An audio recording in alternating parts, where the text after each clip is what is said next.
Hey everyone, Sage Man here once again. Welcome to the final episode of the Little Mermaid Retrospectives. In the first 9 videos, I talked about every episode of the Little Mermaid TV series that ran from 1992 to 1994. The purpose of the retrospectives was as a supplement to my Keys and Kingdoms project, with the aim of watching a whole bunch of Disney content to gather inspiration for a homemade high fantasy world and role-playing game setting I seek to make as Disney-esque as possible. The purpose of a final video here is to look back over my own commentary on all the episodes and very carefully lay out everything in them that may have inspired a Keys and Kingdoms element in some way. Yeah, let's see. This next part of the script was written very shortly after I posted the previous retrospective, which was 2.5 years ago. The first thing I did was to make note of the death of Samuel E. Wright, who voiced Sebastian in the original film, this TV series, and both of the film sequels. That was very sad. He never really considered himself an actor, just Sebastian, pretty much. Didn't do much other high-profile stuff in his time, and I guess that's the way he liked it. You know who else died that very same week? Eric Carle, beloved children's author and illustrator. The guy behind The Very Hungry Caterpillar, The Grouchy Ladybug, The Mixed Up Chameleon. Lots of whimsical little books like that, all with their soothingly repetitive writing and inimitable style of illustration. When I was a kindergartner, I adored his works and was very sad and confused that no one around me seemed to know his name. That doesn't have anything to do with The Little Mermaid, just something that was on my mind alongside the death of Samuel E. Wright, in that it was also a death that same week. And, yeah, I know it'd be more meaningful to be saying this if it had happened recently, but, you know me, I'm sure. You know how often my executive function just completely crashes and burns and I'm out of the game for months. Literal years in this case, but, every day I try again, and that's what I do, and now, here we are. Here's another interesting note from whenever it is I started writing this script. Little Mermaid Retrospective number 2 had recently become the first video on the channel to surpass 20,000 views, which surprised me at that time because number 4 and number 6 had consistently been the most popular episodes up to then. I had always attributed that to the fact that they had Pearl and Gabriella in the thumbnails, but I couldn't say for sure. They get little or nothing in the way of comments, so I'm curious as to why number 2 surpassed them. It remains the most popular video on the channel. The 9 Little Mermaid retrospective videos remain the top 9 videos on the channel, each with over 10,000 views, while video number 10, the irregular fantasy teaser, has not quite 800. Something new to note is that the Little Mermaid live-action remake came out in the interim. I haven't seen it yet, and, not looking forward to it. It's the same as every other live-action remake. It's going to be dark and gloomy, and the song performances are going to be passionless with nothing interesting happening on screen, and it's going to care more about addressing all the issues in stupid BuzzFeed lists about the classics than it does about respecting the original classics or their audience. Overall, horrible to look at and listen to. I'm probably going to watch it anyway later on in my Keys and Kingdoms journey, but I'm not going to be happy about it. By that point, I'm sure I'm going to be fucking sick of live-action Disney remakes. I'll give it one thing. I appreciate it for adding another dash to that half-hearted corporate Disney diversity that makes all the Republicans cancel their Disney Plus subscriptions again, after having apparently resubscribed after the last time Disney did something inclusive. That's always fun to see. Disney is the Republican Party's very best friend, which is why all of its attempts at racial and LGBT representation are so half-hearted. But it attempts, because the complete absence of such things is a huge red flag to people with any sense, but it ends up making no one happy. Real people are a bit miffed because it's so half-hearted, you can, why even try? But then you have the conservative snowflakes who go into absolute conniption fits because any amount of diversity is too much for them to cope with, and that's delightful. And, yeah, making Ariel black is admittedly a much larger statement than having LeFou dance with a man for 0.5 seconds. I like Halle Bailey's look. Her singing was pretty try-hardy, but at this point anyone expecting the singing in Disney remakes to be even slightly tolerable is fooling themselves. I just hope Halle Bailey gains opportunities for bigger and better things. In sharp contrast to Rachel Ziegler, who I hope never works in this town again. All the studios are going to be afraid that she'll eviscerate their entire catalog. So, back to this. When I look over inspirations I get for Keys and Kingdoms, I divide them into 9 categories. First, themes. The general genre conventions, usually for the fairy tale style world which Disney favors, and I hope Keys and Kingdoms too feel like, but on occasion other genres that might make for a setting in the role-playing game system. Then there's creatures, self-explanatory, what kind of species are in the world and what they're like. Legendary characters for very powerful individuals that might exist in the world. Universe for general ideas on the way the world operates, with subsets of magic for the way magic works, and magic items for exactly that, what sort of magical objects we might find. Then there's storytelling for general story ideas, gameplay for game mechanics ideas, and art and design for visual ideas with which to present the world. I will now begin rewatching all of the previous retrospectives and be back with you to tell you what I have distilled from them. Let's start with Season 1. Episode 1, Whale of a Tale. As has remained the case for all the years I've been doing this episode is excluded from the Disney Plus release of the series, but is available to watch on Amazon. Just an FYI if you're at all interested in experiencing the show. In this episode, I pondered what merfolk look like in the Keys and Kingdoms universe. What I feel we're looking at right now for that is pretty much the same design Disney gave them, just without that little frill around the waist. Renowned for their beauty, and I imagine they generally wear, like, normal shirts, not the seashell bra or nothing that we get. I've considered having them just be topless all the time. That's how they do mermaids in a lot of stories, but you know how it is. I want Keys and Kingdoms content to be available in places like YouTube, know what I mean? As of this writing, I'm working on compositing what might be the statistics and challenge ranking of all creatures that really exist on Earth, such as the orca that prominently debuts here in the first episode, to start us off in figuring out the general challenge ratings of other creatures.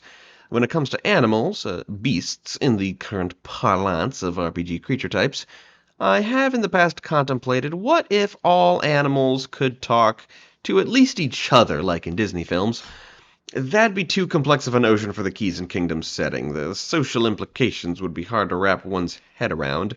So the whole wildlife theme, as I've discussed before, stories where all the animals are just as intelligent as humans, it would have to be a setting all its own.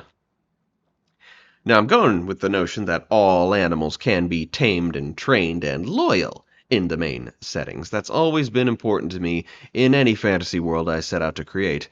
Individuals such as Sebastian and Flounder, who are true friends and have jobs, that's like powerful druid magic to awaken an animal. It's a permanent thing. If you're powerful, you can make an animal companion a rational, thinking, talking being. Most would be inclined to do so to a creature more useful in a fight than a crab or a little fish. They'd want something cooler than a seahorse to be their herald, but I guess that's the way it went here. And merfolk specifically, they have a psychic ability, a mild psychic ability, that they can refine, which allows them to send general thoughts and feelings to any aquatic animal and hold fluent conversations with whales and dolphins. And that red glass reef set piece from this episode, it struck me immediately, and even more so since it's in the theme song. It's quite fascinating. I don't know what it's about, but it looks neat. Worth putting somewhere. Episode 2, The Great Sebastian. The Sharkanians immediately put me in mind of D&D's Sahuagin, obviously, because they're shark people. Now, I'm not going to make Sahuagin in K&K look like the Sharkanians. They'll still mostly have the anatomy of D&D Sahuagin, and they won't sound like Brando. But I like the nautical-themed attire and weaponry they have. And you know what? I had an idea for a lot of humanoids that look like animals, exclusively in the Keys and Kingdoms world, not in the non-Disney-esque settings in the RPG, right? In the K&K world. As you might know, I have the natives, who represent Mickey Mouse and his supporting cast, and casts you'll see in films like Robin Hood, Chicken Little, animal people of a single race. And there are also the Mishkas, based on the tiny mouse people from a lot of animated films. Chip and Dale also exist, so they can be really any small rodent. And then there are the Circes, based on Jiminy Cricket. Haven't quite hammered out exactly how insectile they will be. And at one point, I thought of various other groups of animal and what kind of people they have. Many of them can be found in D&D, and for a lot of them, I thought that in the K&K world, every individual might have the look and abilities of a particular species. That seems like That seems like a way to add a cartoonish edge to an RPG, but, in a cool way. By which I mean as follows. Every Sahuagin would have the overall look of a particular species of shark. So you'd have a hammerhead Sahuagin, a tiger shark Sahuagin. There'd probably be a lesser social cast that looked like rays and sawfish and shit. Sahuagin Barons in D&D are males who have a mutation. They're huge and they have 4 arms, and in this case, they would always look like megalodons. Sahuagin are prone to mutations like that, including some truly bizarre variants like the Sahuagin who are born looking exactly like elves, the Malenti. They're used for infiltration. And that gave me this idea to kind of step outside of Disney here. Maybe all Sahuagin females are instead sexy fish ladies out of Shark Tale or Fish Police, just much more human, while each still has the attributes of a certain shark. A truly bizarre case of sexual dimorphism. A trope that'll be kept to a minimum otherwise. It's very criticized, justifiably, when it appears in a lot of settings, but I think that could make some interesting situations for this world if applied exclusively to the Aguajin. I went off script there for a second and said Aguajin sooner than I should have. Here's a later edition, right? There was some controversy surrounding D&D's open game license. Fears that they would revoke it entirely. Pathfinder, which heavily relies on that open game license, started distancing itself from using D&D elements. The first example I noticed being that their second edition monster book renamed Sahuagin to their longtime nickname of Sea Devils. I took that cue and started renaming all the D&D creatures I have in mind for my setting, and the first action taken there was renaming Sahuagin to Aguajin. Let's see. By far, most of the ideas I have from this series are related to creatures which are seen. So when there are other ideas, they're mostly an afterthought. This episode being the Star Wars medal ceremony, the notion that not every episode of a musical series needs to have a song in it, and the strange glyphs that are used in this series instead of legible writing. It might be fun to devise a system of those. Episode 3, Stormy. So giant seahorses, they were a thing in core D&D 5e. Rather. 5e is still current. I don't know why would I speak of it in the past tense there. It's had a very long life compared to previous editions. At a time when previous editions would have been over, they're only now bringing out the playtests for the updated version of it, sometime next year. Anyway, it has giant seahorses. They're tucked away in the list of miscellaneous animals. I never had them in my own beast collection, giant seahorses, because I had kelpies. Kelpies are like giant seahorses, or at least they were in an earlier fantasy world I had designed for myself.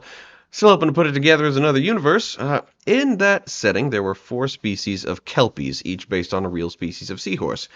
Yeah, that's a very Keys and Kingdoms idea, despite predating Keys and Kingdoms significantly. I've put together some other designs for kelpies. It's written down somewhere. I haven't tried to draw anything yet. I'll find out later how it all turns out. There's nothing in my notes right now about the hippocampi. I guess kelpies were going to totally replace them. Since I made the recent decision that all creatures look different from one setting to another, don't rule out hippocampi just yet. It might even be in Keys and Kingdoms. And what comes up a couple of times in this show is abyssal trenches. Yes, sir, those extremely scary bits of the mean old ocean. I've been working out the map for the K&K world, see, and I figure beyond the edges of that map of the continents there's a big ocean. A bit too wide to cross to get around the world that way, and an Antarctic continent as well. And I figured, hell, if I just make those blank spots on the map where you can't go, people are going to want to fucking go to there. It's an adventure game, so there should definitely be something. The sites of the big, epic adventures. Bigger and more epicer the farther out you go. So, like, the South Pole and the deepest trench in the ocean, there's some good shit there in the Keys and Kingdoms world. And let's see, there's a note here in my script about how I stopped working 3/4 of the way into recapping the first episode of my retrospective and how I hated myself for it. Let's find out how far I got before I stopped working for 2.5 years. Ugh. Episode 4, Urchin. So, yeah, right out the gate, that's a no on sapient crustaceans who are mobsters. That's taking things too far into cartoon territory, even for Keys and Kingdoms, but regular mobsters are acceptable. They could be around there somewhere. The snail shell hat that all the mobsters wear in the show, it ain't a bad idea. I can see it looking a little silly, but it's worth trying as an accessory, and it's probably a helmet that offers decent protection. Among other nautical fashions seen in the series, what would undersea folk wear in their hair and other places? So giant crabs? Absolutely. I read a third edition monster book once that included a siege crab, and I loved that concept, a gigantic crab that people use to attack whole cities. That has a solid place in my own bestiary. As for crustacean people, I had this concept. I was going through just about every category of animal, and they should have a people associated with them. And for crustaceans, I conceived of a people called carcinals. The idea derives from the need for Muppet character Pepe the King Prawn to have an identifiable species in the K&K setting. He can't just be a prawn. And the design concept starts with the D&D goddess Blibdulpoop, who has a crustacean's head atop a human woman's body. She's the goddess of the Kuatoa, a D&D trademarked fish folk who seemingly combined two statues together and believed it was their goddess. Believed it so much that a real goddess came to life from their belief. So I figured the Carcinals would be fairly small, like Pepe. That size also invites comparison to a non-Disney creature, the crab people from South Park. And their faces can look like any crustacean, and they're the masters of the fish folk, who can look like any non-shark fish as counterparts to the Aguajin. Nice, eh? And we get to the second video in the series with Episode 5, A Double Bubble. It features baby merfolk who are as helpless as human babies to the point they crawl around instead of swimming. I don't think that makes sense. I think to an extent baby merfolk should be able to swim from birth to at least some extent, although that would look a little eerie if newborn merfolk looked just like newborn humans. The rite of passage ceremony King Triton conducts at the end, well, it's stupid that it's used on babies and gives them the ability to swim. Like, does every merfolk baby have to go through that, have to see the king? But it sounds like a halfway decent merfolk idea. Come up with a unique coming-of-age ceremony for them. So much perilous wildlife in this episode, but I'm working on that. I'm working on how to depict every animal under the sun in the RPG. The ancient Greek ruins in this episode remind me of Atlantis. My idea for Atlantis in the K&K universe is that it's Poseidon's sacred city beneath the sea. He lives there because Poseidon's castle doesn't seem to have a name in mythology, so it didn't sink, it's always been underwater. I assume he inherited it from Atlas, hence the name. As for underwater wreckage, from cities to just boats and stuff, I suppose underwater people would make some use of that. Maybe. People don't exactly hang around in land wreckage or repurpose it. They explore it, though, for the archaeological value. The primary magic item in this episode is that bubble gun. It's stupid, bubbles do not work that way. The word gun implies something with far more menace, but maybe encasing someone in an orb-shaped force field would be a good magic thing. And for other details of the story, there's holding someone's children for ransom. That's a crime that certainly brings about a lot of stress, and lullabies. That's not a genre of music you hear a lot outside of, like, musicals or, When You're a Baby. I don't know. I don't have much experience with lullabies. Episode 6, Message in a Bottle. Well, as I said in the segment, the titular means of sending a message to a hypothetical rescuer is a classic nautical trope. Beyond that, I have in mind is creatures. Giant anglerfish, I already get those. The eel creatures from this episode who dress as anemones.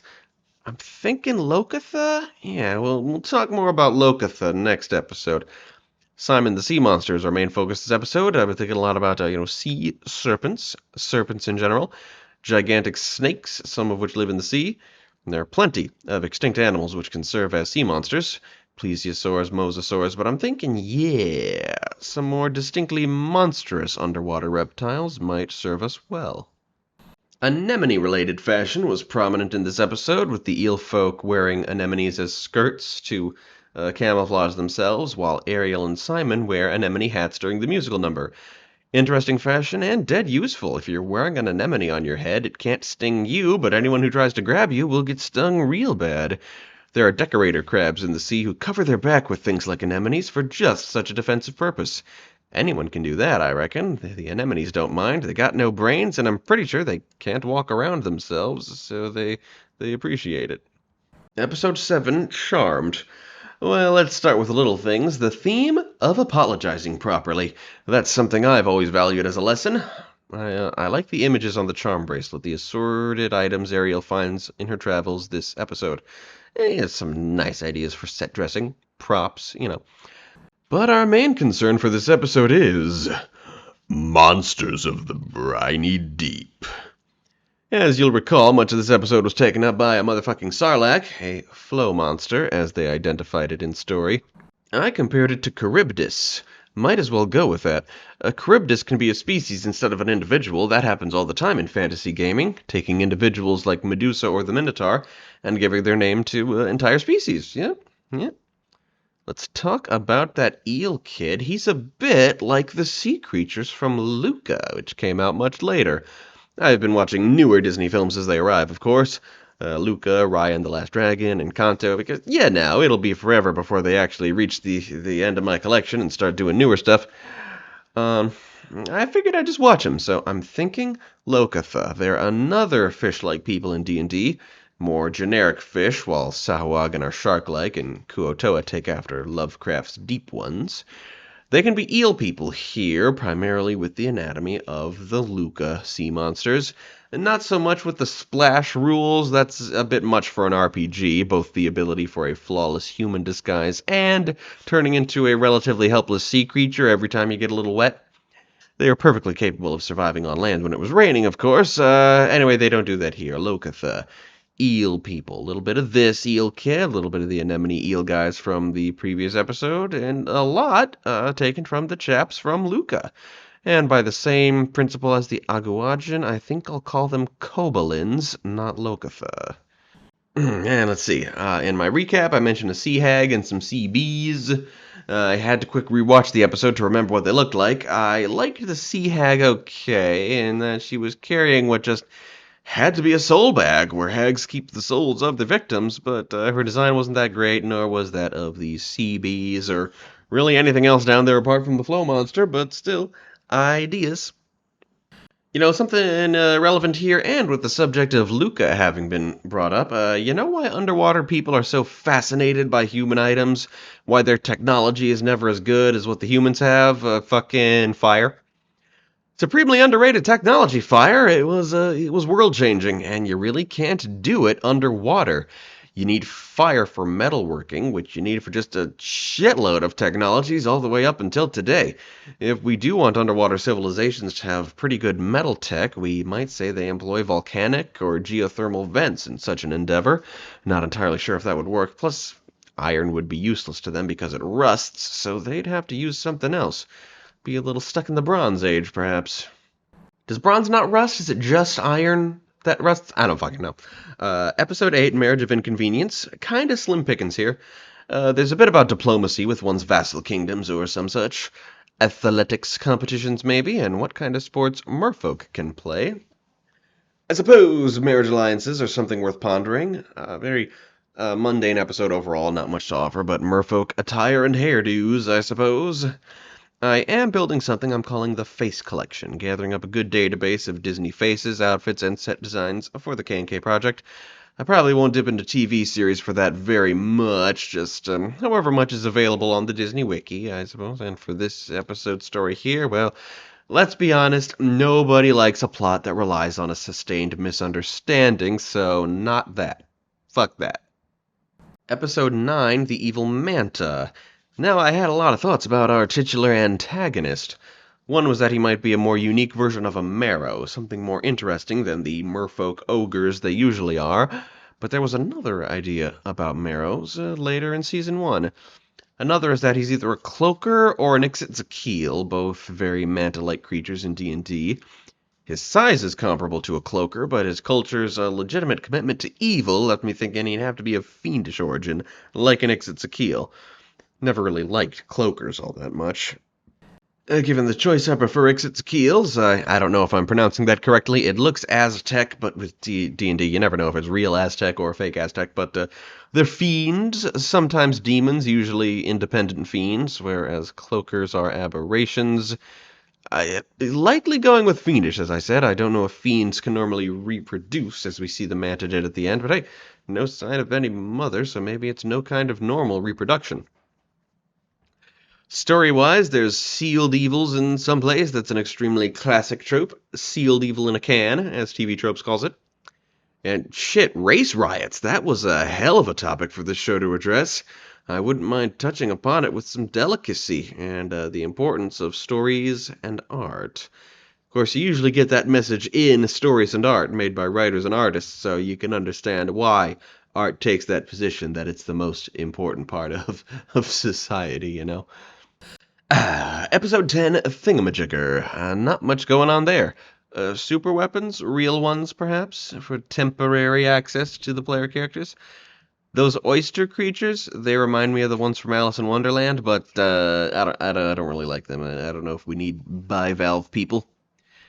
This being the first appearance of Dudley, I just want to mention as an aside, I liked his gimmick that he never finishes a sentence because King Triton always talks over him. Yeah, I had a similar idea for my fanfic princess party. I was looking up Native American names for a character, and one of the earliest I saw, because, near the top alphabetically, was the name Atahalne. I forget which language it was from, but it apparently means he who interrupts. And so I thought a gag for a character by that name would just be that he never lets anybody else finish a sentence. It's just an idea I had. Don't worry about it. And will I continue Princess Party someday? No. Will I start it over and, keep it going past where I left off? Probably not, but maybe one day I'll try. It could be better. What exists if it could be better, and I had a lot of ideas for what happens next. Still have them tucked away somewhere. Episode 11, Red. This episode was about de-aging. That's a thing I think about a lot, along with resizing. Gameplay-wise, I really hope that changing a creature's size is a big deal without being too much work to change their stats on the fly. De-aging is more of a story thing, though it has some gameplay impact, I'm sure. The Witch in the Cave reminds me a lot of the Spirit of the Magic Mirror from Snow White, and even though Snow White was obviously the first thing I ever looked into for the Disney collection, I don't think I ever figured out what that creature's deal is. Some kind of spirit from wind and darkness? I don't know. Creature that changes color with its emotions? Well, I already know of one from D&D, the Flumph. I like those. I'm gonna steal them if I can. D&D might have a trademark on creatures other than the 11 creatures that they definitely don't let other people use no matter what, so we'll see. Here's an interesting thought. What if civilizations from the distant past used mysterious, organic technology? That's a thought I've had a time or two, which sure has to be in K&K somewhere. Perhaps in the mysterious ocean in South Pole, yeah? That idea, of course, derives from Pearl's motorcycle squid. I noted the random diversity of some of the background merfolk. I've been working on establishing some rules on that subject, that there always has to be variety among the background extras of not only ethnicities, genders, ages, and also of their attributes within the fantasy world. Human and non, civilian and adventurer, modest and slutty. You gotta make sure there's variety of all those sorts among, actual important characters too, not just the ones we scatter in the background. And, finally, there was a magic flute. I don't remember what it did as of this recording. Presumably the main plot thing of de-aging King Triton. I don't know. But it was a flute, a strangely common item to be made magical, that being because of the ubiquity of the Pied Piper, I would assume. Episode 12, Beached. Okay. Before we get to the ideas derived from this episode, I'm here to drop a truth bomb about the voice actresses of Ariel's sisters, because it seems that the official lineup consistently found on all the wikis and such is not entirely accurate based on my examination of the series. Let's do a lineup. Arista, the blonde who wears red, voiced by Mary Kay Bergman. This is accurate. She's most prominent in this episode, but is the most recurring sister in the series dialogue-wise, especially recurring in the first half of the series. Alana, the black-haired sister in purple, voiced by Kimmy Robertson, who also played at least one of Ariel's sisters in the one brief scene in the film where a couple of them speak. Also accurate, Alana had a big part in the Season 1 finale, and had a speaking part at least one other time.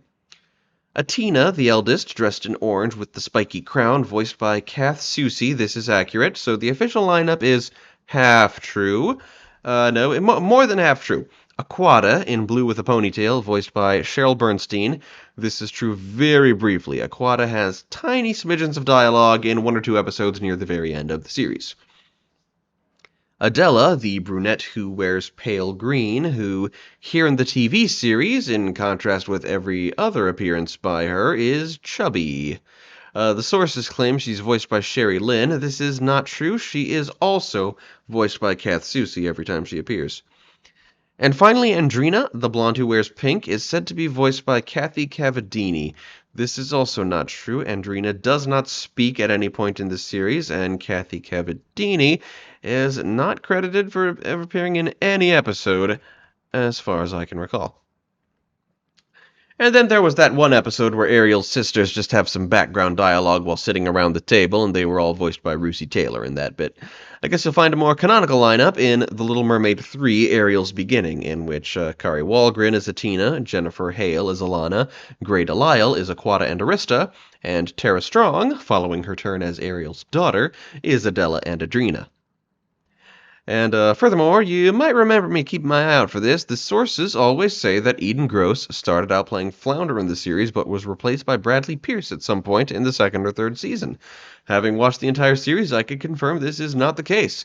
While Bradley Pierce does appear in several episodes playing other child characters, Eden Gross is Flounder through all 3 seasons. So let's talk about this actual episode. I wonder. Some Egyptian-themed crocodile people who are crooked, who live underwater but don't swim. The line about being a bottom dweller was impactful. I gotta remember that. Regarding the episode's title, being beached rather than grounded, different lingo in different places is the most natural thing in the world, but whenever writers try to come up with fictional slang for their worlds, it always sounds cringe as fuck, so one just has to do their best. And the plot, they Home Aloned this shit. Now, would that be fun in an RPG? Usually in a story, you don't want to see the characters make a plan which then works, because that's repetitive. So it's a convention in fiction that if you see the characters working on their plan in detail, the plan will go wrong. If you, the audience, don't know what the characters are planning, it'll go right. But in a tabletop RPG, and presumably even in a medium where the audience is watching people play a tabletop RPG, making a plan and then having it actually work is incredibly rewarding. So yeah, Home Aloneing a situation sounds like a fantabulous game session. Episode 13, Trident True, it centers around Father's Day. I haven't figured out exactly what holidays are like in the K&K universe. I have notes on the subject, but haven't decided precisely how to implement them. The notion of underwater bodies of water is... there's real-life precedent. I don't really understand it. Something about salinity. I guess there's no reason not to include them somewhere in our own underwater world. Sharks as guardians, among other utilities of critters. In a pre-industrial world where all animals can be tamed, animals have all sorts of uses. We gotta hang on to that idea. While I'm not crazy about this episode's shark-shaped shark canyon, natural formations very distinctly shaped like creatures can be pretty cool. I much prefer my Crocodile Lake joke.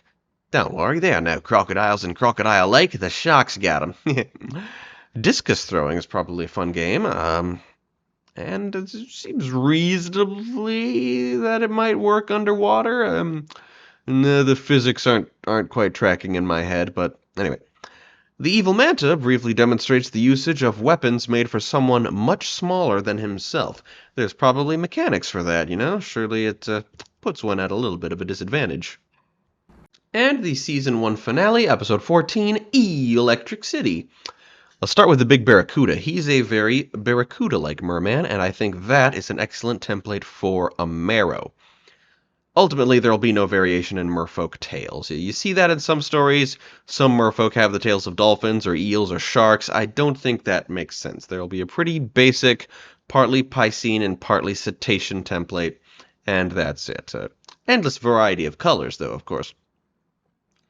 From there, I thought about modes of transportation, chariots, palanquins, sometimes underwater.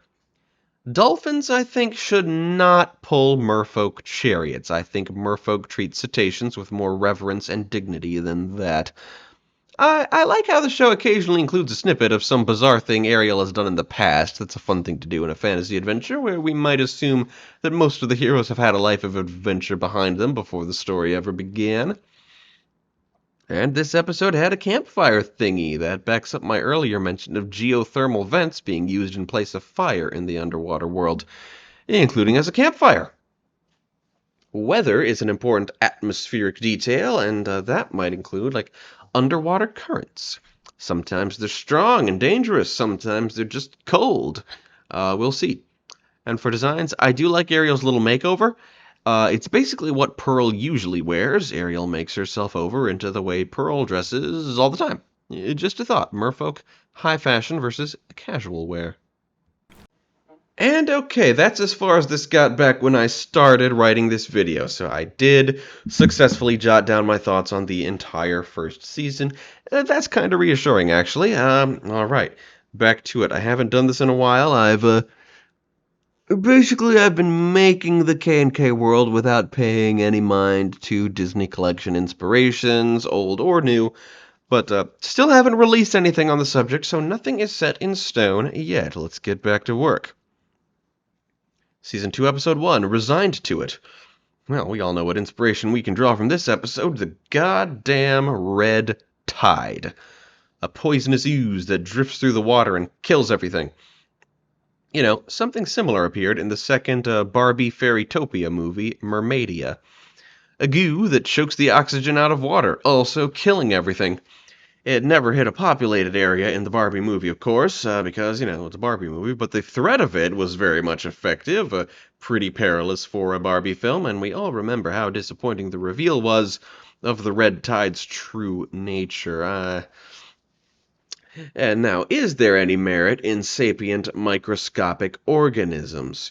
I'm gonna say no. I simply didn't equip the game mechanics to prepare for anything that small. I like size categories. The RPG will have a much wider selection of size categories than the tiny, small, medium, large, huge, gargantuan. Just the 6 categories that D&D has. We're going to go bigger than that. We're going to go smaller than that. But I decided not to bother with anything less than 1/8 of an inch. So my vote would be that the red tide is not in any way a creature, but how does one stop it? Got nothing off the top of my head. Well, think about it. Just definitely not reasoning with it, or, as is the instinct of most RPG players when the moment calls for reasoning with a creature, seducing it. You can't do that either. Underwater cuisine is seen a bit in this episode. That's definitely something I was already working on ever since I saw a glimpse of it at Captain Nemo's unnecessarily gross banquet back when I watched Disney's 20,000 Leagues Under the Sea from the 50s. Something to synergize there, and prepping a template for creating creatures in the RPG, I always have a cuisine section.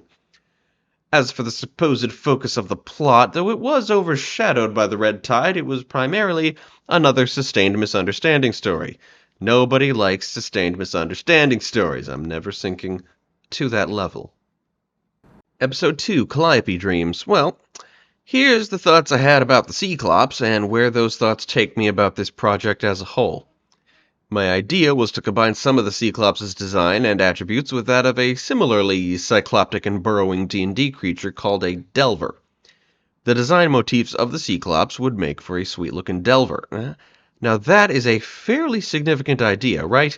Basing the design of a whole-ass creature on that of a creature which I saw for the first time in an episode of the seldom-seen Little Mermaid TV series. And since I've been actively preparing the K&K universe for, some release and publication of some kind someday, right?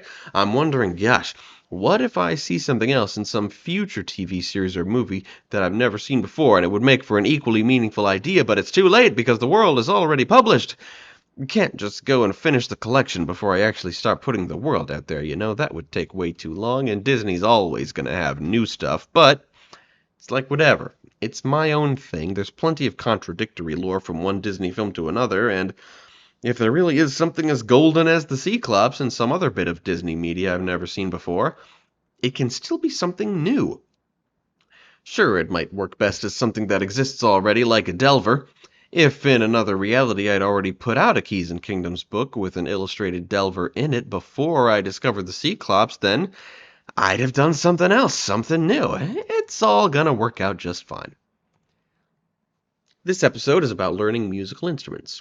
That's neat. That's a fun skill for any RPG character to develop, not just a bard. And okay, sea people having a different kind of calliope that works underwater is sensible. Just don't expect the sea people to call it a sea calliope. To them it's a calliope, and your calliope is a land calliope.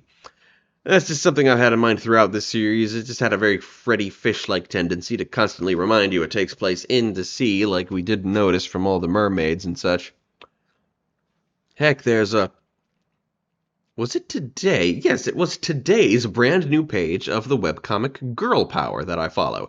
Again, that is a webcomic called Girl Power, spelled G-R-R-L, if you're interested, where some demon introduces her friends from Demon High School, and the main character, Sydney, is like, "Did you just say Demon High School? Was that for my benefit? I don't say I went to Human High School."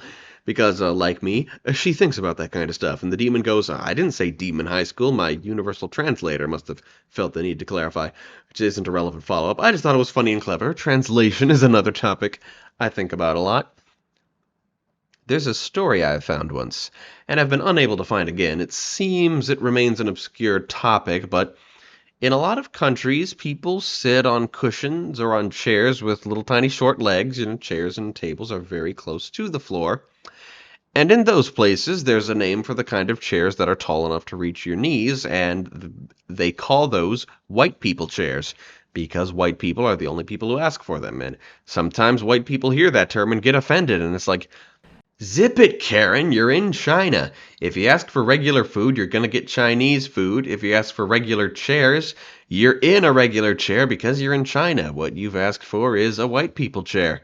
So, it's true to reality is what I'm saying. You can't assume that American white people are the baseline, and in the fantasy world, you can't go around assuming that air-breathing bipeds are the baseline. Goddamn meteors. After the piano in the bathtub, the Cyclops gets stricken by a goddamn meteor, and I, for one, love it when that happens, just because it's a shockingly unlikely thing to happen to someone. When someone gets hit by a meteor, it's funny as shit on the grounds that there's no way it could be anything other than obscenely random.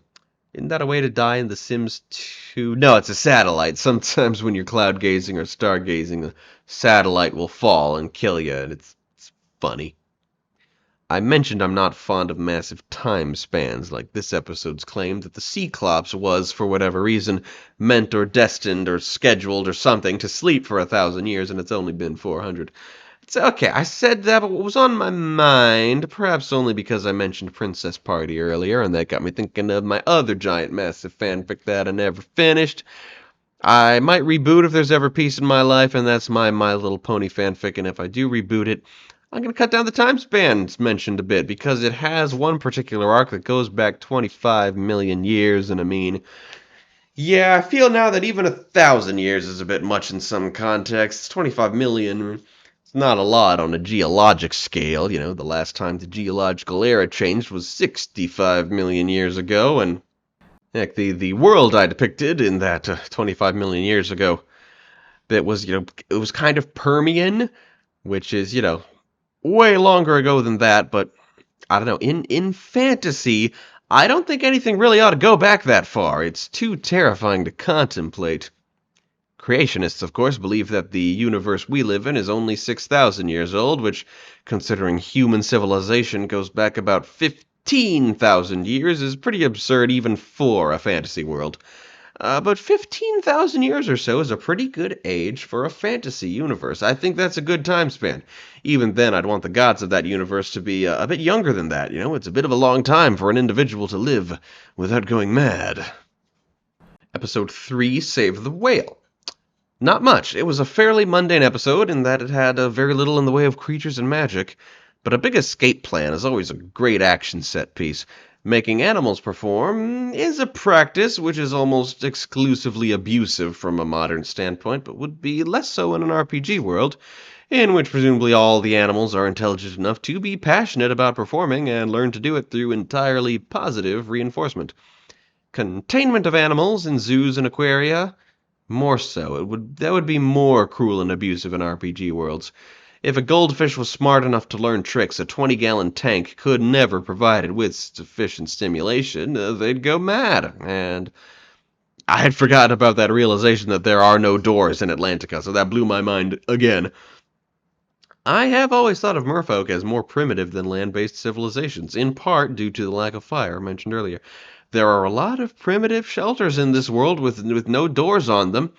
Maybe merfolk don't have them. Hinges would qualify as an invention after all, and they're usually metal. At this point, I'm like, of course merfolk don't have doors. Shit. Episode 4, Against the Tide. Well, let's start with the obvious. Bad luck creature is a terrible name for a creature. Sounds like a Chinese bootleg of whatever the actual creature is. It's got a nice design, being fairly walrus-like, which you don't see often in fantasy. And the misfortune it brings, as perhaps a misfortune creature. This is definitely worth pondering. Possibly the design and the bad luck mechanic separately, two different creatures. Physically, the design also puts me in mind of the gargoyle beasts from Gargoyles, whose Keys and Kingdoms counterpart I've been considering making aquatic. That synergizes well. Touching it would not give you bad luck permanently, because nothing so horrible is permanent in RPGs, just for a while.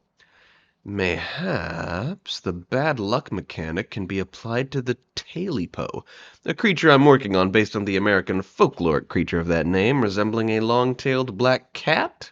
I mentioned kelpies and hippocampi and giant seahorses in this episode, having mentioned them earlier in this right here recap. I'm not sure what part of the discussed concepts I'm actually going with. I think there will be kelpies, which are basically giant seahorses, and hippocampi, which are the more mythically styled merhorses. We got fish with honky noses that make loud noises. That occurred to me when I saw those stupid trumpet-nosed fish from the film who actually make trumpet sounds. And that creepy-ass munching basking shark. That feels like something that would only exist as an undead ghost, or perhaps a dream spirit? I think I'm onto something fairly original there. Something new. Something new now and then. That's how I'll be able to continue adding ideas to the K&K world long after I start publishing it. It could just as easily be something about the world that hasn't been mentioned yet, because, it's a whole world. I can't talk about everything all at once. Pokemon does stuff like that all the goddamn time. They'll fill a niche with whatever Pokemon they have available, but every time they add another couple hundred, they can, fill in those older slots, The Poison Ink spell Ursula casts here was not unlike the Red Tide. It definitely calls to mind that attacks will always work differently underwater, You can't really use your fireballs or lightning bolts or blizzards. Those would all react differently in water than they do in air. Just a thought. And I compared King Triton's reasoning, that he doesn't believe in the jinxed nature of the bad luck creature, but the presence of one might cause Atlantica to rise up in a riot. I compared that to that of a sheriff in a western who has nothing against the mysterious stranger but wants him out of town because he's making people uncomfortable. That sort of plot need not be restricted to an Old West setting, eh? Episode 5, Giggles. As mentioned, some sort of creature derived from the sorcerer blowfish would be an excellent idea. I love their design, at least. Not necessarily their, blowy style of casting spells. And I liked the Mind Snake. I remember having already noted it as the inspiration for some creature. Let me search my creatures document. I have a creatures document now. Where did I mention the Mind Snake? It struck me as more of a giant worm than a snake, apparently, because that's where I mentioned it, that the Mind Snake can offer design inspiration for a mine worm. The curse placed on Ariel in this episode brings to mind one of the core tenets of Keys and Kingdoms, which I have yet to satisfactorily address, that fairy tales are full of powerful, long-lasting, wide-reaching, very specific curses and spells. There's been some pondering of how a spellcaster in our system can work such magic as Ursula's bargain with Ariel, or the curse placed on the beast and his castle. And it might be by permanently expending some of their mana into it. The implications have not been fully explored. Yeah, this episode brings about nothing new to be said about animal transformations or body swapping. Actually, I don't believe I've mentioned body swapping yet. I could be wrong, but the 2003 film Freaky Friday is on the list, and that'll be when we really dive into that. Characters who speak in rhyme. That's interesting and mystical, though it is a fairly random and childish trait for a character to have. When I was writing My Little Pony fanfiction, I was faithful to it in my portrayal of Zecora, but very quickly felt the need to justify it, explaining it as an aspect of her religion, a discipline to keep her sharp and mindful.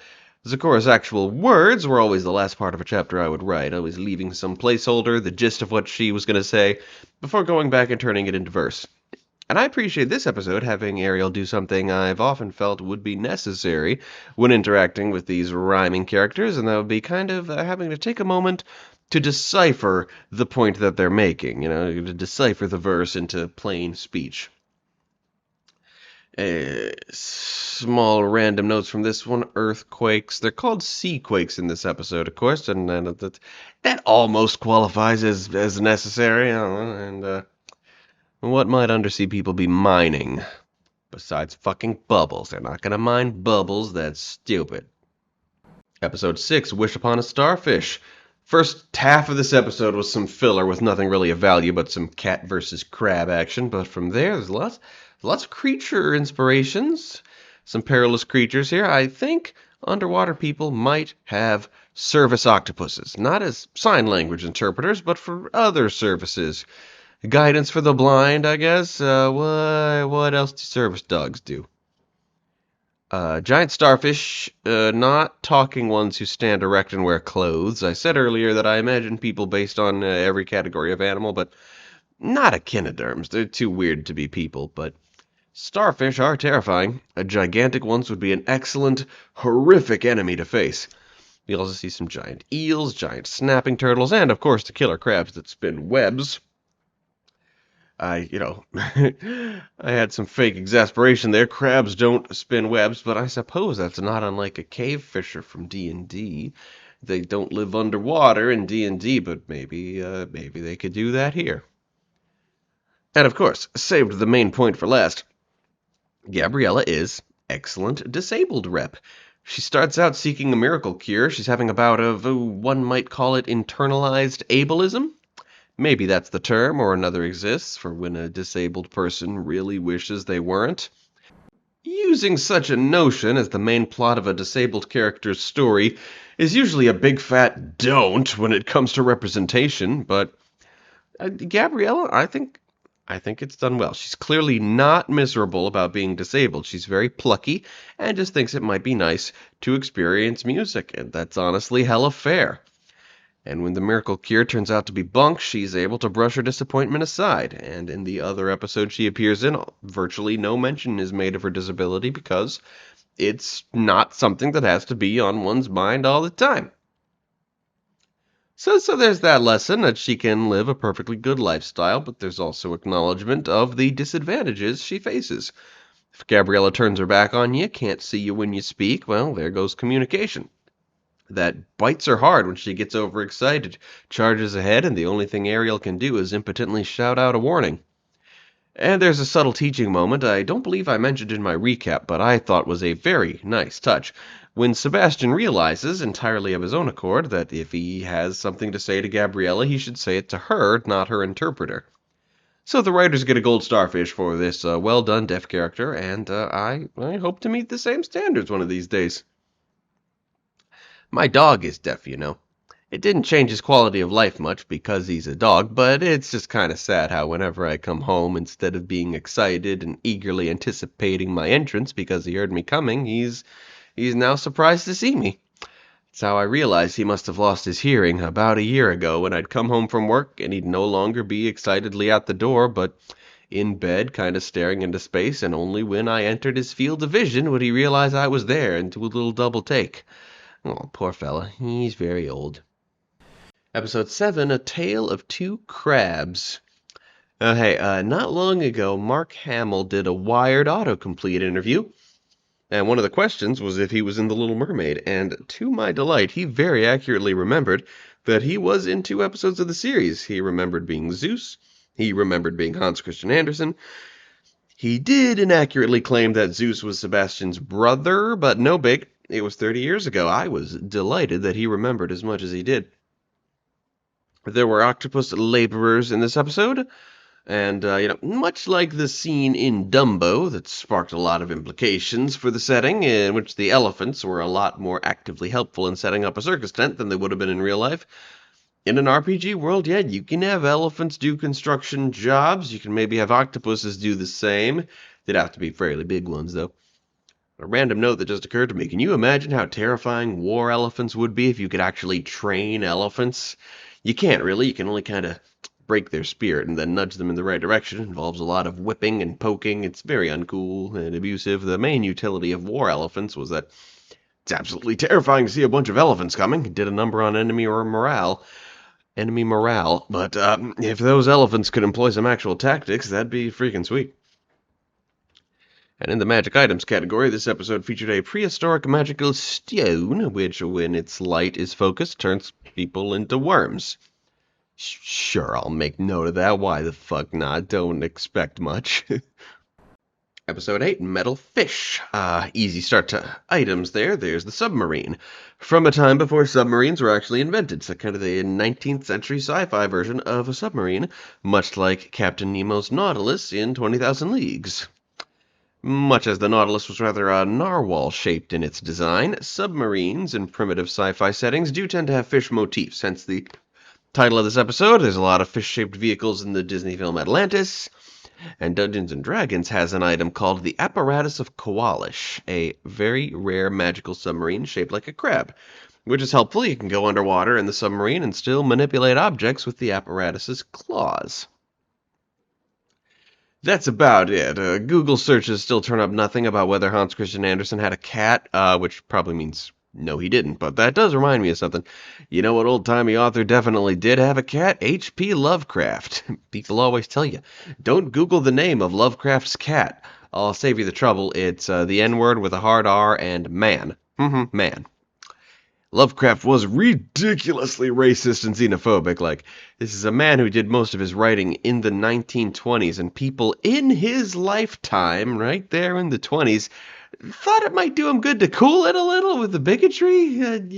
Yeah.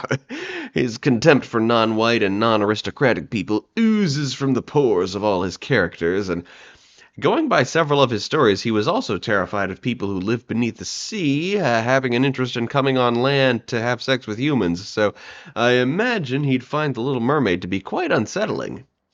That's why he was such a good horror writer. He was terrified of pretty much everything, so he spent a lot of time thinking and writing about what it's like to be scared out of your wits, even if the stuff he's describing isn't actually all that scary. Sorry, that was very tangential. Authors with cats, Lovecraft is a notorious one. So Season 2 finale, Episode 9, Thank You for .Ariel. That's a very H.P. Lovecraft way to title an episode. So let's think about living caves. Caves where the mouth of the cave is the actual mouth of some sort of magical creature. The Cave of Wonders in Aladdin is like that, though it's a very temporary cave, just forms itself out of sand. This one is more permanent, a real, genuine stone cave. Magical elements we can ponder. As mentioned, there's size shifting. I definitely want size to play a part in how powerful a creature is.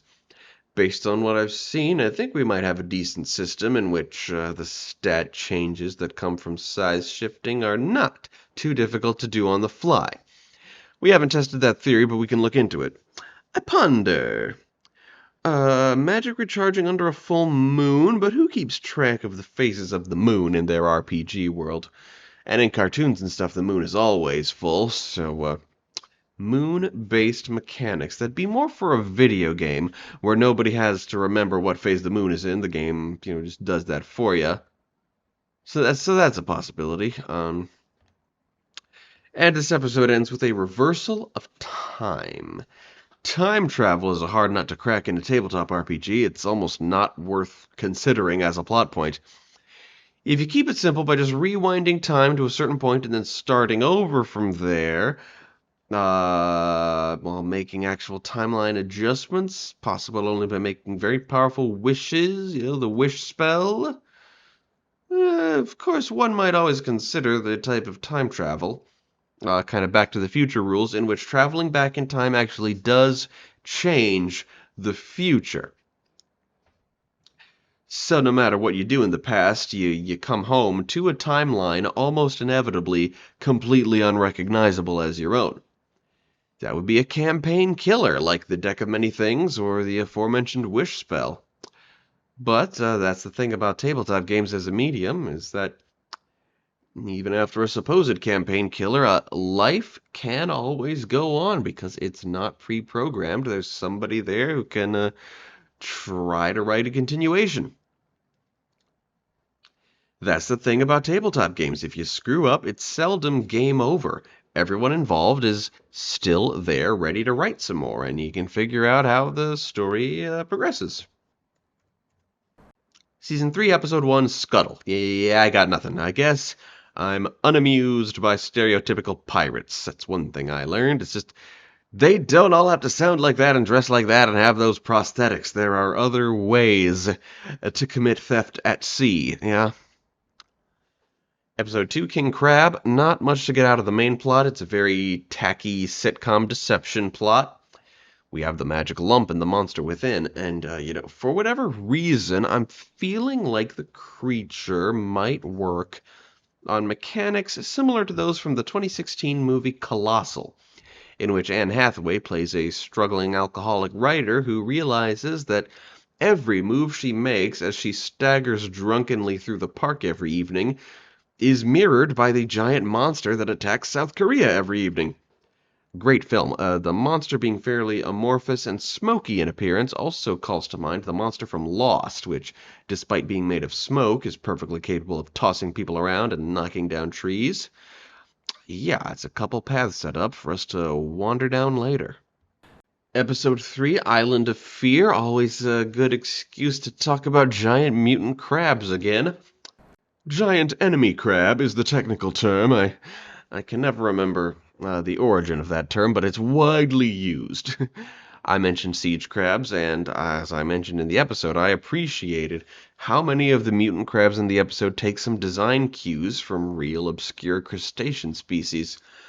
I've been working on gathering a gallery of every conceivable animal species to get just that sort of design inspiration. The topic of pollution was a bit anachronistic to the setting, at least it feels that way. I'm sure people have always been capable of polluting water with garbage, it's just that our garbage is a lot more durable these days. This episode, of course, had Frankenstein motifs, the lab, the experiments, the mad doctor, and I said repeatedly that it gave me Rankin Bass vibes. Hey, it may be so that the main draw of Keys and Kingdoms is being Disney-esque, but there are also plans to look into other traditional animation as well, and I made the decision recently to look into as many stop-motion features as possible as well. Design and vibes can be from all over the place.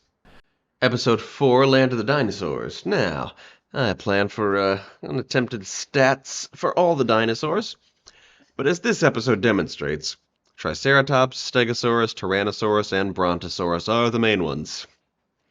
If you ever heard that Brontosaurus isn't a real thing, well, here's how that story goes. It started in the 1870s, when a paleontologist discovered and named Apatosaurus. A rival paleontologist swiftly discovered and named Brontosaurus.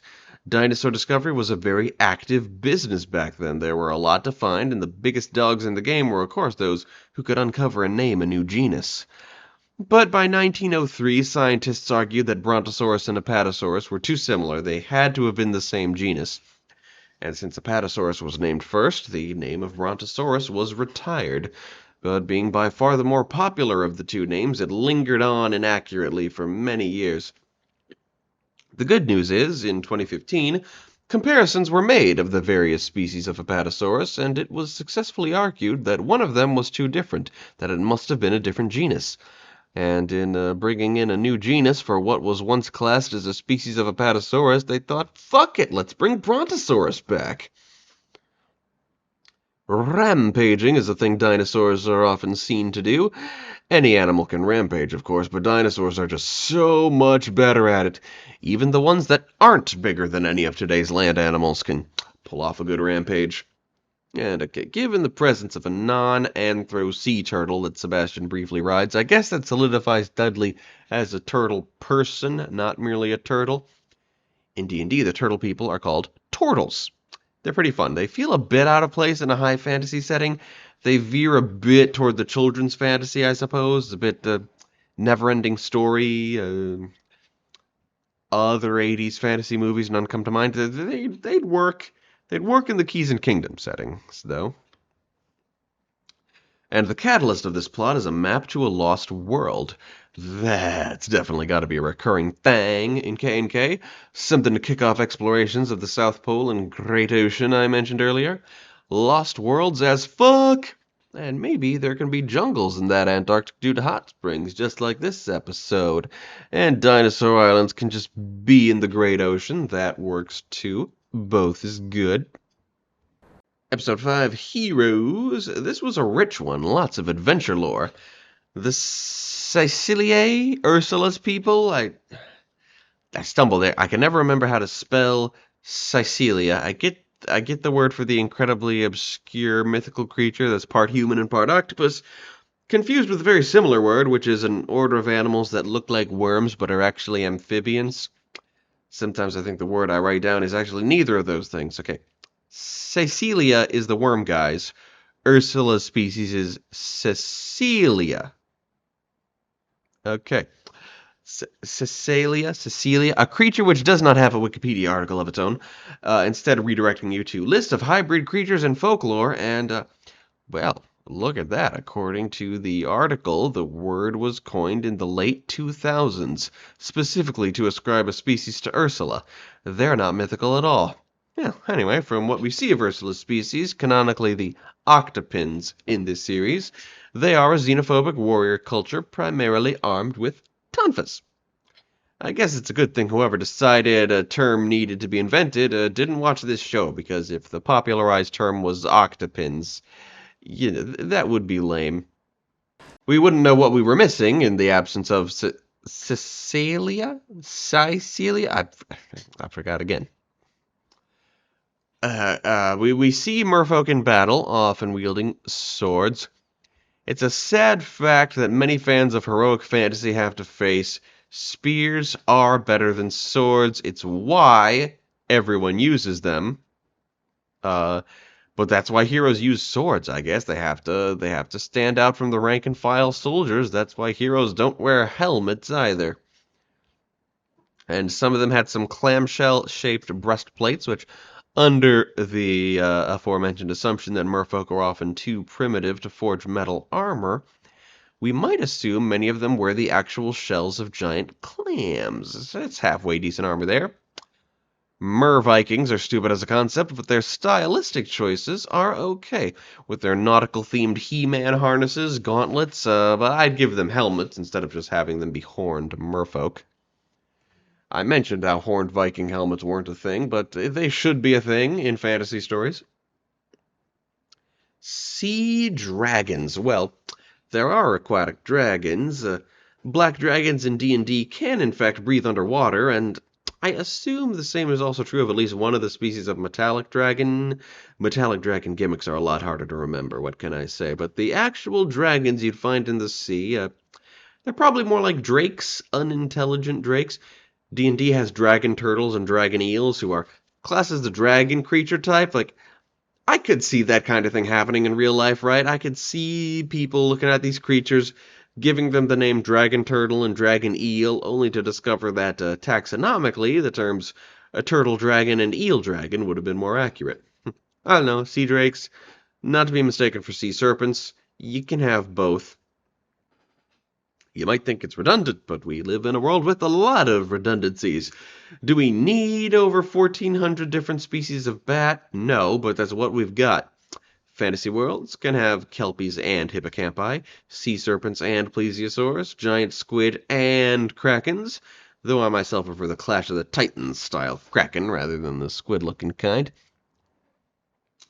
Valhalla. In this episode, Valhalla is just a place where the perfectly mortal Mer-Vikings live. Where exactly is Valhalla in Norse mythology? Is it like the big mead hall in Asgard where all the glorified warriors hang out? It's like Asgard is already heaven and then Valhalla is in there and it's like a double heaven. That's kind of how I've been picturing it. Uh, I guess I need to research deeper there. The God of War Ragnarok expansion pack called Valhalla came out, what, like 2 days ago? And it was awesome. I got super emotional seeing Kratos finally truly confront his past as the monstrous villain of the Greek trilogy. Good stuff, you know? If Kratos can look himself in the eye and decide to be a man, maybe I can do the same. Ursula produces an interesting magic item in this episode: cheap, temporary replica tridents. That's an interesting notion, a temporary and mildly inferior copy to, you know, a legendary magic weapon. That's an excellent concept, actually. Wars fought among the merfolk. I'm a fan, I'm sure they're interesting, more three-dimensional than land-based wars, you know. And the war was, the set piece there was heavy on the sargassum. I've always loved sargassum as a concept. Imagine it on a grand scale where it can house, you know, a lot more than just a couple of camouflagey little anglerfish. You know, that reminds me of the alarming botanical discovery appearing in the book Life of Pi, a floating island made entirely of carnivorous algae inhabited by meerkats for some reason. Quicksand! Classic peril and adventure stories, or at least more old school ones. Point that out. A lot of adults have a moment where they're like, you know, quicksand has not played as much of a role in my life as I anticipated. Alongside the Bermuda Triangle and, I forget what else. Let me look it up. There was a viral Tumblr post about it once. I don't know. Googling occasions when quicksand and the Bermuda Triangle are mentioned together. It looks to be, for most people, it's just those two things. But I'm also seeing multiple mentions of piranhas, a few about spontaneous combustion, tampered with Halloween candy, volcanic eruption, black holes, and fire safety. Yeah, that's something that gets drilled into kids a lot. All the procedures for avoiding fires, both, you know, avoiding starting them and then, you know, getting out of them if you're in one. That's justified, though. You know, fires are a thing that actually happens. And geysers. Not a thing that kids worry about, but geysers isn't back to story inspirations. Avoiding geysers by memorizing the pattern, that feels more like a video game trope than a tabletop one. Tabletop gaming doesn't really happen in real time, but I'll note it. Shit, I want to make video games set in this setting. Well, why the hell wouldn't I want that? Episode 6, The Beast Within. So the howling hairfish itself, probably not something I'm going to want to adapt directly, but aquatic lycanthropes are surely worthy of attention. D&D has a sea wolf. I think that's a little too on the nose, but the Selkies from Irish mythology might be a good example. I don't like how they transform between seals and humans by taking off their seal skin, but other than that, I like their vibes. The fortune teller in this episode was an anthropomorphic sea slug. Sea slugs are fairly common in the franchise, but they just look like land slugs who happen to be underwater. This one, in fact, looked like a real sea slug, very colorful and, you know, shaped right. Worth mentioning, I might just make some giant sea slugs, not even anthropomorphize them. I can't steal everything I see in a Disney product, you know, shit. You know, big sea slugs, but not talking ones. And I liked this episode's vibes of Universal horror classics. Frankenstein, Dracula, The Mummy, The Wolfman, super influential. I got to actually see those old movies sometime. Most people know them only through osmosis. I've always had a feeling like they just seem like they'd fit the K&K atmosphere, even though they're obviously from Universal and not Disney. I mean, heck, there's precedent. They did have a Dr. Frankenstein subplot in Once Upon a Time, after all. Episode 7, Ariel's Treasures. It occurs to me that Ursula is more of an alchemist than a proper wizard, as she works all of her magic by mixing potions and stuff in a cauldron. This is also true of the Queen from Snow White, but I guess that's just another thing about wizard and sorcerer characters aimed at children. I've mentioned several times over the years that such characters' powers tend to exclusively involve transforming characters into animals. But another trait they often have is that they seem to have no power of their own, only the ability to mix potions. I read a children's book once, I believe its title was simply The Wizard, that did both. The titular wizard did nothing but sell potions that turned the drinker into an animal. Also, I took note of the fact that the potion that stops the whirly-twirly is orange. I find that noteworthy. Of the 6 colors you'll find on a color wheel, the primary and secondary colors, orange is easily the least popular of the 6. So it just tends to kind of be noticeable when it comes up. And, I don't know, this episode's very specific element of an evil egg beater might be worth throwing in somewhere as a very direct homage. And, finally, here we go. Series finale, episode 8, A Little Evil. So, okay, thoughts once again on the evil mantas, a species, updated from, earlier in the script, the part I wrote 2.5 years ago. So I compared him to an Ixitzaquil and a Cloaker. Let's say that in our RPG setting, just like in all the other D&D settings, Ixitzaquils are demonic rays that live underwater, while Cloakers are aberrant rays that fly through air. And in our version, let's make it the Cloakers who have the semi-humanoid form of the evil manta. And, there is some other D&D creature that actually fully looks like a cloak. I forget its name, but I think they're worthy of inclusion now that I'm making cloakers more human-like instead of more cloak-like, as I had originally intended. Little Evil has an electric stinger. Why does media so often convert a real-life animal's poison attack to an electrical attack? See it all the time with cartoon jellyfish, less gruesome than being poisoned, I suppose. Maybe I'll give my cloakers electric shocker tails, why the hell not? This episode, of course, goes into evil as part of the evil mantis culture. A cultural or even individual commitment to evil itself is a concept a bit too childish to incorporate into a fully realized world. The thing about evil is that no one self-identifies as it outside of perhaps youthful edgelords, probably not the same people who identify as wolves, but a similar kind of person. Let's think about it. How would that work? Secular humanists define goodness, morality, as whatever brings the greatest possible benefit and causes the least possible harm. If one supposes a moral code of evilism, is that just that in reverse? As much harm as possible, bring as little benefit as possible? I don't think that would fly. The thing about people who do a lot of harm is that they do it for selfishness, for some great benefit to themselves. When a villain wants to destroy the universe, the audience is eventually, or very quickly going to ask, to what end? Pollution is caused by people too cheap and lazy for proper waste disposal, not Captain Planet or Dora the Explorer villains who just love to dump garbage. The people who oppose alternative energy sources because the sun stops shining and the wind stops blowing, but there will always be beautiful clean coal, are equally as stupid as the people who pollute because it's fun, but the motivation there is short-sighted greed, not extending the reach of evil. There's been some interesting conversation surrounding greed lately in the universe of Has-Been Hotel and Hell of a Boss.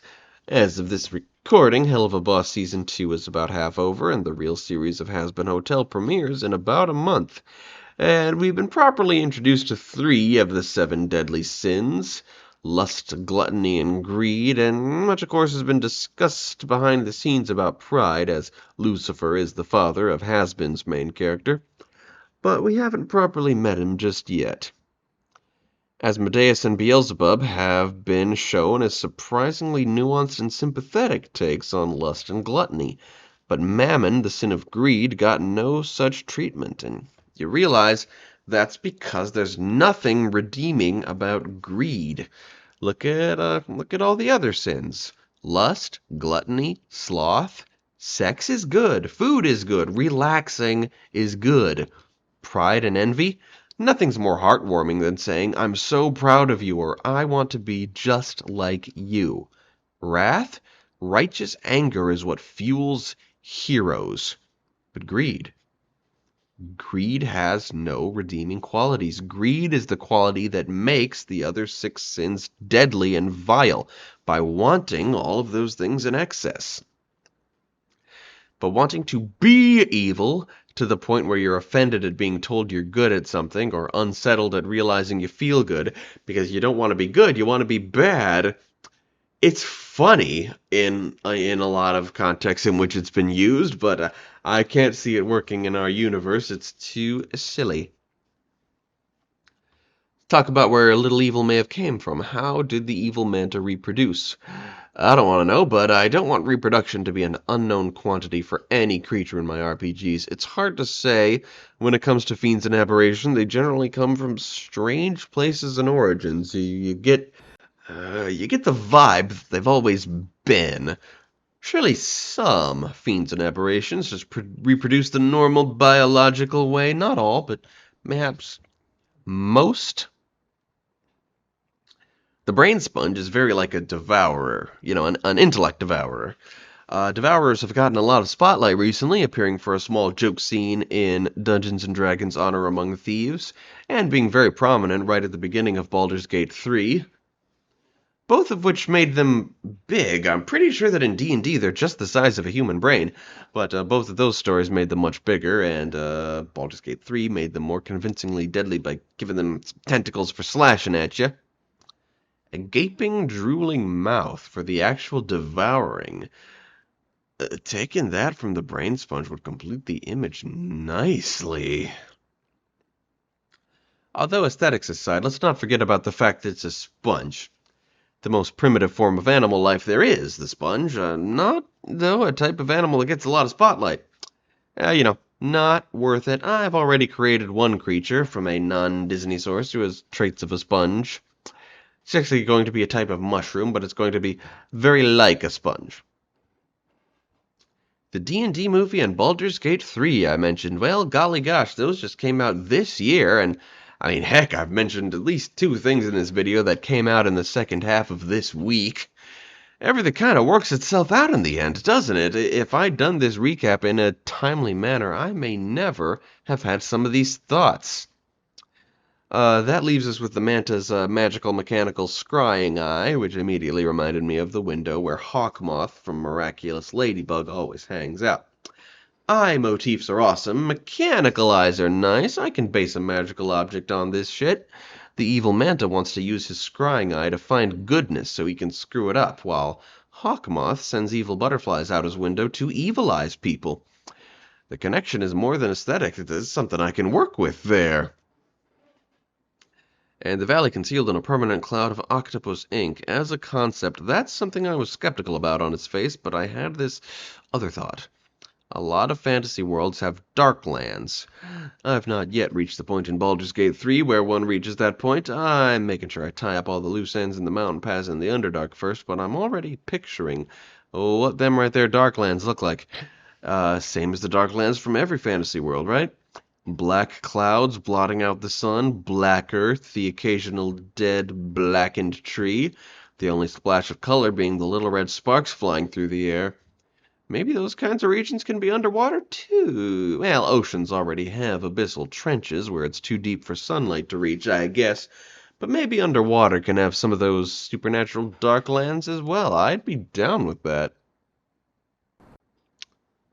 Final thoughts on the show. It was alright. Video over. No. Now that I've finished this series, I also, at about the same time as the previous retrospective came out 2.5 years ago, at that time I finished the first season of the TAPAS podcast, thus finishing the main Disney collection as far as 1999. I had previously compiled every idea I had had as far as 1994, so at some point I'll be compiling everything I just talked about, and everything from the movies of 95 to 99 into the Keys and Kingdoms canon. It's working really hard at organizing all my crap. I actually am working hard lately. I'll get more into it in TAPAS Podcast episode 57, another long overdue thing. So that certainly took a while, didn't it? It was December 2019 when my fiance and I recorded Gargoyles retrospectives meant to be released as soon as this was done.